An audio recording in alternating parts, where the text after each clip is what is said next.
in Review, podcasting to you on tape delay from our North American studios. Here are your top stories for the week ending September 19, 2009.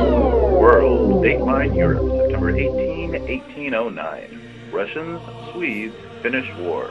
The backstory. It was called the Finnish War, but it actually had less to do with Finland than with Russia and Sweden, or really France and Great Britain. France's Emperor Napoleon ruled continental Europe, but not the British Isles. Napoleon closed Europe's ports to British trade, but the Swedes allowed them access, and the British were able to trade throughout Europe through that loophole. Napoleon convinced Russia's Tsar Alexander I to force Sweden to close its harbors to the British.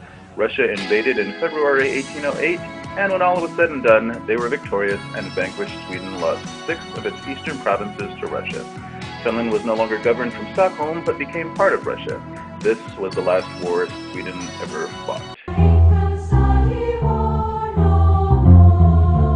Norton Dateline Seoul, September 19, 1988. Louganis, in temporary stitches from hitting board on first dive, makes 2 more dives and makes finals.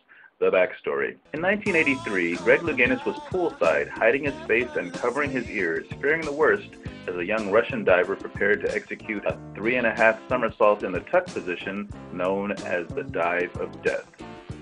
Sadly, that moniker proved accurate for young Sergei Chalabatvili.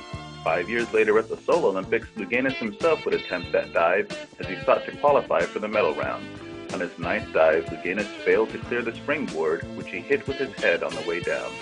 Following an awkward crash into the water, he reappeared, stunned but cautious, and told the team doctor to stitch it up so that he could compete in the remaining 2 dives. With temporary stitches in place, he completed the final dive to qualify for the medal round.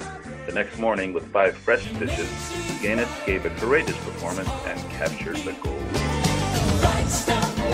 Things that make you go, huh.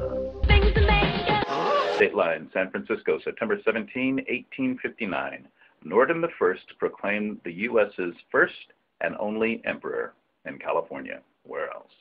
The backstory. Pardon me, madam.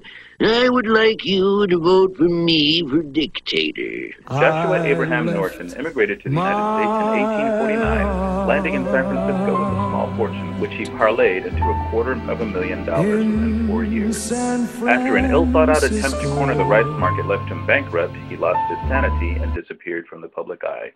As an immigrant, he was ineligible to run for president. But when he reappeared, it was as the self-proclaimed Emperor of the United States. The city largely indulged and celebrated him, even publishing his proclamations and edicts in the local papers.